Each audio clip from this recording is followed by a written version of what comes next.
ఈ ప్రభుత్వం వచ్చిన తర్వాత భారీగా విద్యుత్ ఛార్జీలను పెంచి ప్రజల మీద బాదుడు చేస్తూ అదేవిధంగా ఇతర అన్ని కూడా బాదుడు కార్యక్రమం కొనసాగుతున్నటువంటి నేపథ్యంలో వైఎస్ఆర్ కాంగ్రెస్ పార్టీ పెద్ద ఎత్తున ఆందోళనలకు శ్రీకారం చుట్టింది. ఈ నేపథ్యంలోనే రేపు అన్ని నియోజకవర్గాల్లో కూడా పూర్తి స్థాయిలో వైఎస్ఆర్ కాంగ్రెస్ పార్టీ ప్రజలతో కలిసి విద్యుత్ ఛార్జీల బాదుడు మీద ఆందోళనలు చేస్తున్న పరిస్థితి ఉంది. మనకు జమ్మలమడుగు చెందినటువంటి ఎమ్మెల్సీ రామసుబ్బారెడ్డి గారు ఉన్నారు, ఆయనతో మాట్లాడదాం. చెప్పండి సార్, ఎలా చేయబోతున్నారు రేపు ఆందోళన? అసలు ఈ విద్యుత్ ఛార్జీల బాదుడు అనేది ఏ విధంగా ఉంది?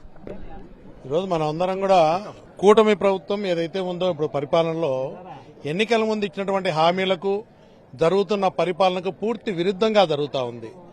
ఈరోజు చూస్తే ఒక మేనిఫెస్టో రిలీజ్ చేశారు, సూపర్ 6 అన్నారు. సూపర్ 6 అమలు చేసే పరిస్థితే కనపడట్లేదు, అసలు భవిష్యత్తులో చేసే పరిస్థితులు కూడా కనపడట్లేదు. ఈరోజు విద్యుత్ ఛార్జీల మీద చూస్తే ఎన్నికల ముందు విద్యుత్ ఛార్జీలు తగ్గిస్తామని చెప్పినారు. ఈ రోజు పరిస్థితి 6 నెలలు కూడా కాలేదు, ఈ రోజు 6,000 కోట్లు ఒక్కసారి ఆల్రెడీ ఇంప్లిమెంట్ చేస్తున్నారు, ప్రజల మీద భారం వేస్తా ఉన్నారు. ఇంకా 9,000 కోట్ల రూపాయలు భారం వేస్తూ దాదాపు 15,000 కోట్ల రూపాయలు ప్రజల మీద, పేద ప్రజల మీద, మధ్యతరగతి కుటుంబాల మీద ఎలక్ట్రికల్ బిల్లులు ఛార్జెస్ పెంచి భారం వేస్తున్న దానికి నిరసనగా ఇచ్చిన మాట తగ్గిస్తామన్నారు, తగ్గిన మెటర్ నుంచి పెంచినారు.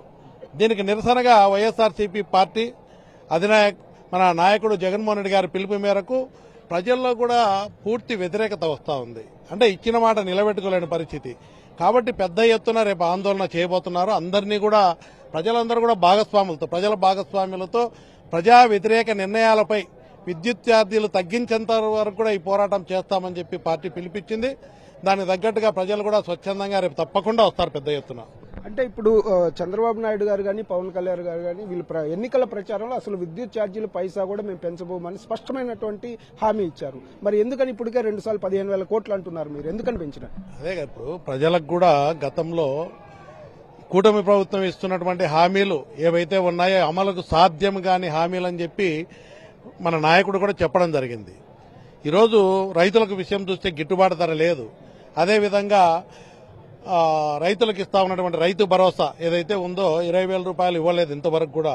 ఫీజు రీయింబర్స్మెంట్ కానీ, విద్యా దీవెన కానీ, వసతి దీవెన కానీ ఏది ఇవ్వలేని పరిస్థితిలో ప్రభుత్వం ఉంది. ఇచ్చిన మాట ఏది కూడా నిలబెట్టుకోలేని పరిస్థితి.